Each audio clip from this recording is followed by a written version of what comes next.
प्रदेश का विकास केवल छत्तीसगढ़ से मतलब नहीं है। जितने टीवी के माध्यम से कथा सुन रहे हैं, चाहे मध्य प्रदेश हो, गुजरात हो, राजस्थान हो, उत्तर प्रदेश हो, उत्तरांचल हो, हिमाचल हो, कर्नाटक आदि जितने भी प्रदेश का विकास कैसे होता है, जहां पर बड़े और छोटे पूरे, चाहे मुख्यमंत्री हो, चाहे मंत्री हो, चाहे विधायक हो, जब ये एक साथ जुट होकर आगे बढ़ते हैं तब प्रदेश का विकास ही विकास होता है, तब प्रदेश का विकास होता है।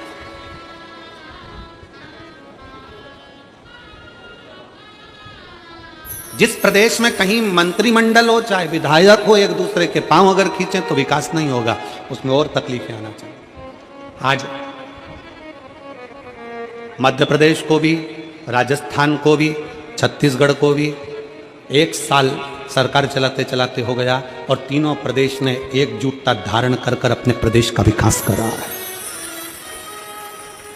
ये प्रदेश का विकास है। ये कथा, इतने बड़े बड़े पंडाल, इतने बड़े बड़े प्रांगण, एक पंडाल, दो पंडाल, तीन पंडाल और पूरा ग्राउंड भरा पड़ा है। लोग रोडों पर बैठे हुए हैं, ऑटो में, गाड़ियों में बैठ बैठ कर लोग कथा का रसतत्व ग्रहण कर रहे हैं। कैसे हो जाती है कथा? जजमान तो अकेले। कमल देवांगन जी से पूछा हमने कि तुम कितने भाई हो? अकेला, माता पिता। उनसे पूछा आपके बच्चा? एक छोटा बालक। ये कथा कैसे हो गई? एक अकेले से नहीं, कमल देवांगन जी ने जब सबको जोड़ा, पूरी समाज, देवांगन समाज जुड़ी और देवांगन समाज के साथ में पूरा रायपुर जुड़ा, प्रत्येक समाज को जोड़ा।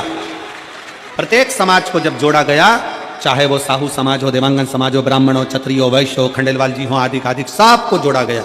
और जोड़ने के बाद रायपुर के इतिहास की सबसे बड़ी कथा आज इस प्रांगण के अंतर्गत हो रही है। रायपुर इतिहास की सबसे बड़ी कथा आज इस प्रांगण के अंतर्गत हो रही है, जिसमें पांव रखने की जगह नहीं कहीं पर।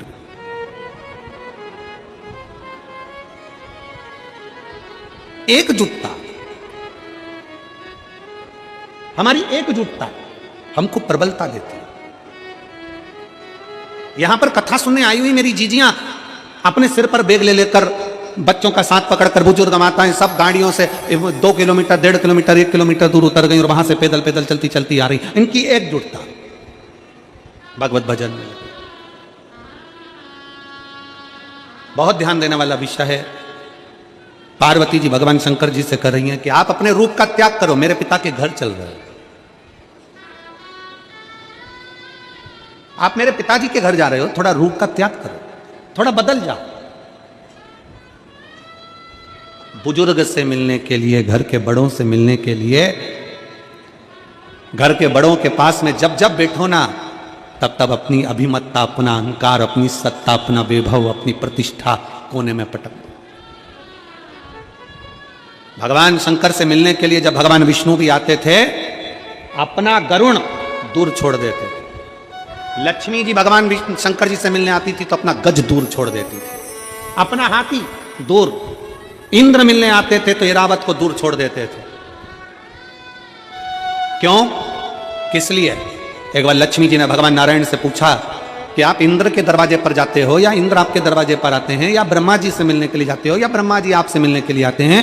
तब आप अपना गरुण नहीं छोड़ते, गरुण पर बैठे दर्शन देते हो, गरुण तक, गरुण के साथ जाते हो, पर शंकर भगवान के कैलाश पर जाते हो, शंकर भगवान से मिलने के लिए जाते हो, शिवजी से मिलने के लिए जाते हो, तो अपना गरुण दूर छोड़ देते हो, अपना रथ दूर छोड़ देते हो, अपना ऐरावत दूर छोड़ देते हो, अपना सिंहासन दूर छोड़ देते हो। ऐसा क्यों?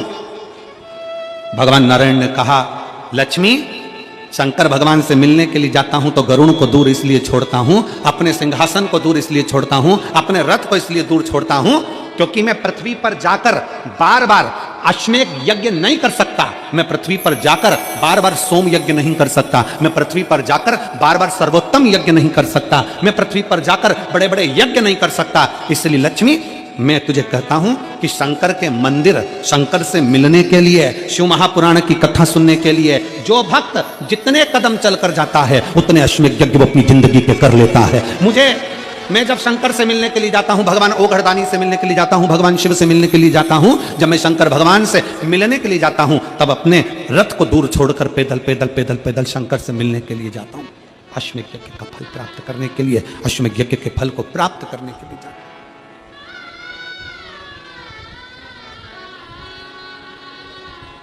100 कदम, 50 कदम, 500 कदम, 1000 कदम, आधा किलोमीटर, 1 किलोमीटर आप भी अगर पैदल चले ना, जितने यहां बैठे हुए हैं, अगर पैदल चलकर शिव महापुराण की कथा तक पहुंचे हो, पैदल चलकर अपने घर के पास में 10 घर छोड़कर मंदिर है, पैदल चलकर 1 लोटा जल चढ़ाने के लिए जा रहे हो, पैदल चलकर तुम भगवान की चौखट तक अगर जा रहे हो, तो इतना अंदाजा लगाकर रखना कि भगवान शंकर तुम्हारे पांव से जितने कदम चलवा रहा है, उतने अश्वमेध यज्ञ का फल तुम्हारी भाग्य में देता चले जा रहा है, तुम्हारी किस्मत में देता। पार्वती जी शिव जी से कह रही हैं, अपना रूप बदल लीजिए, अपना रूप चेंज कर लीजिए, अपना स्वरूप बदल लीजिए।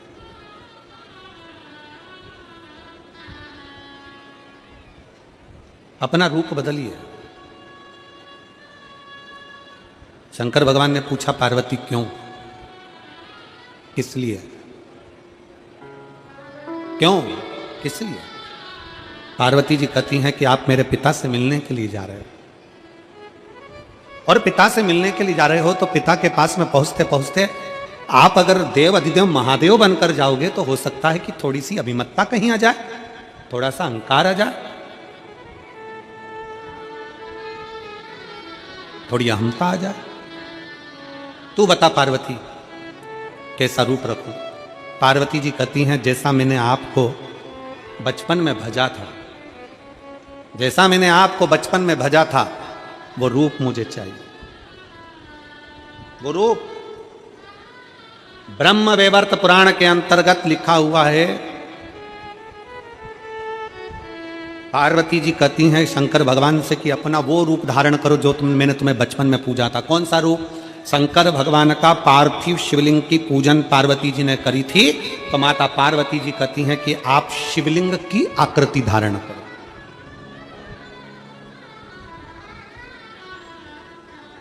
आप शिवलिंग की आकृति धारण करो।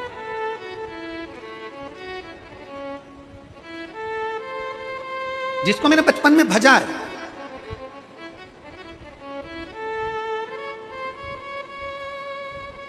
जिसको मैंने बचपन से भजती आई हूं, वो शिवलिंग की आकृति आप धारण करो, वो शिवलिंग की आकृति आप धारण करो। शिव जी ने कहा ठीक है, मैं शिवलिंग बन जाता हूं।